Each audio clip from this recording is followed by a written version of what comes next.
Ugh, disabled. The contempt in the voice made me freeze. Could it really be her at a time like this? I felt on the edge of despair at the unexpected cruelty. I'm Emma, 25 years old. I have been unable to walk since birth. I have used a wheelchair my whole life. Actually, I have grown used to the term disabled because of my condition. Or more accurately, I have had to grow used to it to keep living. Drivers yell at me to hurry up and cross, you disabled person, when I'm at crosswalks. It happens a lot. So, why was I so taken aback this time? The person who said disabled was Lily, who was going to be my sister-in-law. My brother Liam has always been caring. In his high school yearbook, he even wrote his dream was to be strong enough to carry up my sister. Now, that dream has morphed into him bodybuilding. In college, he founded a team and served as the captain. He even has a gym set up at home going full Dwayne "The Rock" Johnson. Liam announced, "I'm getting married to a co-worker and I want to introduce her to everyone." Today was set for the first family introduction between our families. The day before, I asked him, "Hey, have you told her about me?" "Of course," he chuckled while drinking his protein shake. So why did I hear such words when she had been the one wanting to meet me? As I stood there stunned, she turned away. The family introduction went on and we had dinner. But you know what? She never looked at me, not even once. Then she joined my family's group text. From that point on, my phone buzzed with her calls day and night. The first time it happened was the day after our initial family introduction, way past midnight. My phone rang while I was sleeping. "It's me." "Who is this?" "You didn't check the caller ID? Must be nice to have grown up with special treatment, huh? You really have no clue, do you?" I recognized her voice. It was my brother's fiancée. Well, it was past midnight. Of course, I wasn't checking my screen. Before I knew it, she dropped a bombshell. "We'll send a wedding invite, but I don't want the embarrassment of a disabled family member there. Oh, and since you're rich, give us a wedding of $5,000. "What? Didn't you hear me? I said, we will send an invite, but you are an embarrassment to the family, so don't come. The gift should be $5,000. "What? Please, don't make me repeat myself. You can't come to the wedding. Why on earth would you think that I'm asking you to clarify because I don't understand what you're saying? Huh?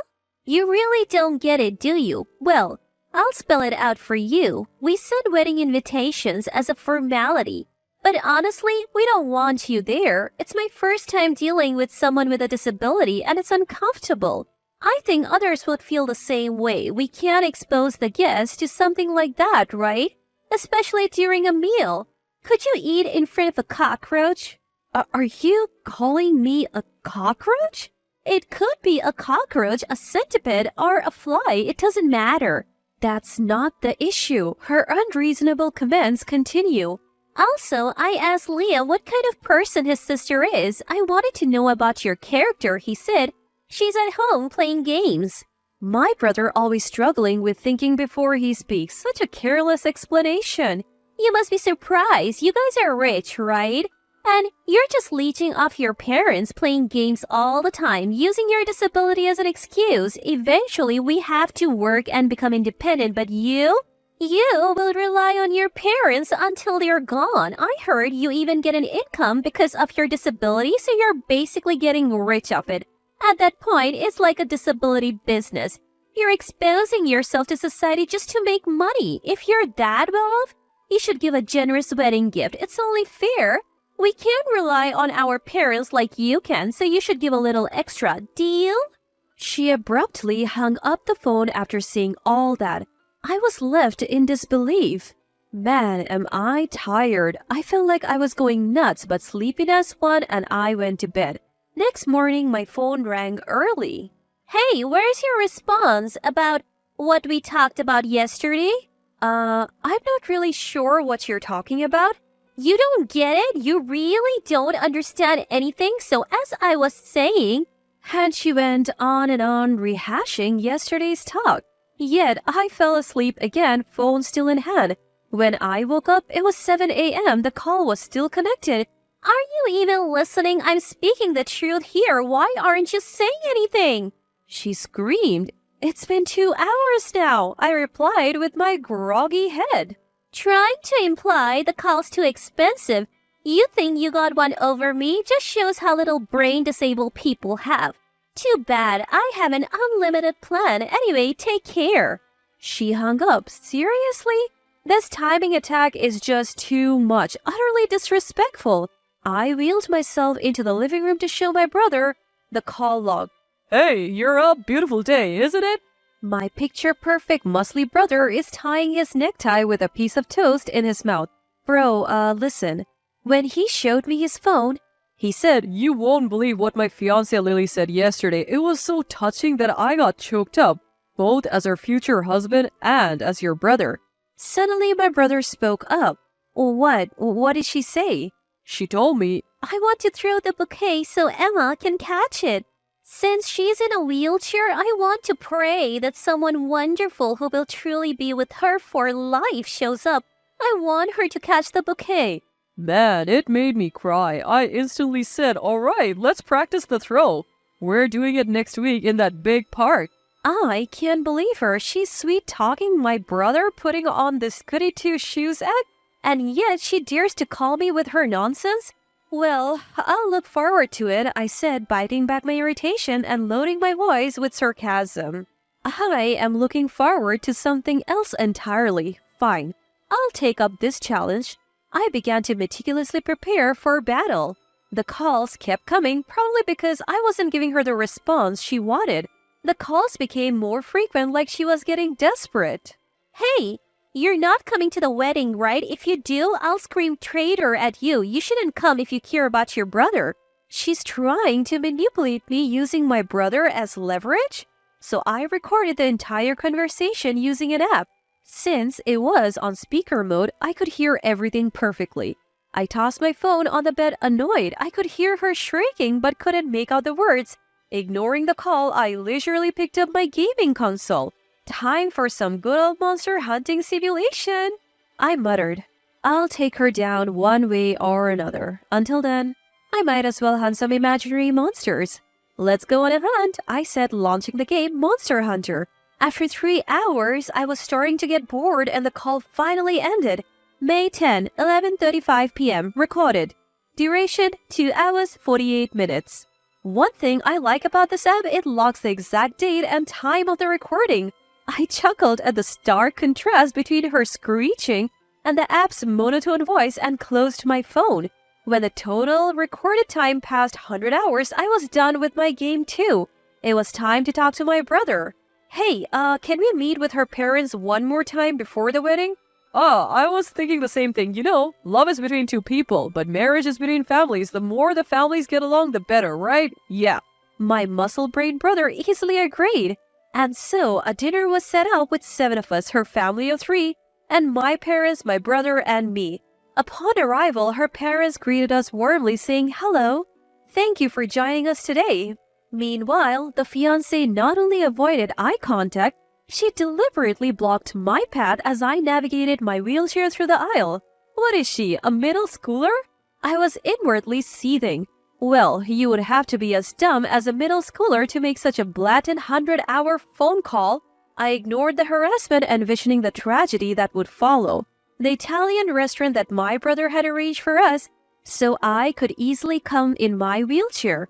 In the private room, after our parents exchanged pleasantries and we engaged in small talk, I finally broke the ice. So there's something I want to make clear now that we are all here for this family introduction. Everyone turned to look at me. My brother's fiancé was the only one who looked away. I was born with a disability and I can't move my legs. My fiancé's father nodded. I've heard from my daughter, and it doesn't bother me. Heck, my vision is 20 by 200. No one's perfect, right? I thought to myself, what a nice guy my brother's fiancé's father is. People who can choose non-discriminatory words at times like this are fair. I took a gamble on his sincerity. Thank you. But there are things that are often misunderstood. Here's a CD for you. I have one for my brother too. I turned on the preset tablet and handed it to my brother. He inserted the CD into the tablet with a puzzled look. 2 files appeared. "What's this?" He tapped on one. My fiancé's angry voice blasted from the tablet. "Listen, I will absolutely not allow you to come to the wedding. It's not just about me, it's for my guests, for your brother, for everyone attending. Get it through your head that you're a family disgrace. Just stay away and give me $5,000, got it?" Bing! Recorded on May 12th at 3:11 p.m. The recording lasts 1 hour and 59 minutes. "What the heck?" My brother was the first to stand up. "What is going on?" He looked back and forth between me and his fiancée. Meanwhile, my brother's fiancée, despite wearing lipstick, had gone visibly pale. "Your fiancé here called me at this ungodly hour." I tapped the details of the recording file. The total call time is over 100 hours. 124 hours? My brother's fiancé's father managed to utter. I looked around at everyone. Everyone was stunned. I apologize for not being able to play the entire thing here, so I have prepared a digest version for all of you. I didn't find this to be challenging at all. I used audio editing software to condense 124 hours of material. Personally, I'm quite pleased with the compelling content I have put together. I was incredibly satisfied that today I could unveil the entirety of these harassing phone calls, a true masterpiece. The digest version, a 30-minute cut, began to play. "Look at you, disabled. Have some shame. Why did your parents raise you this way? Don't you understand you're an embarrassment to your family? That's messed up. Yuck. I can imagine my own parents fainting if they saw someone with a disability in real life. After all, I'm treated specially because I'm healthy and attractive. I should naturally get around $10,000 as a wedding gift, but I'll settle for $5,000. As long as you stay out of my life from now on." My brother's fiancé's voice boomed throughout the room. However, the masterpiece was never viewed in its entirety. "What kind of person are you?" my brother shouted, interrupting the playback. At that moment, my brother's fiancé's face turned from pale to deep red. Maybe she had become defiant or desperate. "That's the reality, isn't it? You wouldn't understand because you've always been around family. Honestly, people with disabilities are disgusting and an embarrassment to the family." She screamed, her hair flying wildly. Her father intervened. "Hey, daughter, your dad can't see anything without glasses. Does that make me disabled?" No, that's different." My brother's fiancé's mouth flapped open and shut. She looked like a goldfish gasping for air. On cue, my brother interjected. "I also have more muscle mass than the average person. Does that make me disabled?" "And my back is bent, so I must be disabled too," said my brother's fiancé's mother. "No!" She raised her voice almost to the point of tears. "My dad, my mom, Liam, what you all have is normal, but this woman is not normal. She flaunts her deformities and pretends to be weak, seeking pity and pretending to be weak." I finally let my anger explode. "So what's the deal? You're admitting that that long phone call was harassment targeting the vulnerable? That's not..."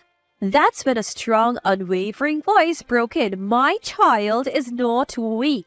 Everyone turned to see who it was. It was my mom. "You called my child weak?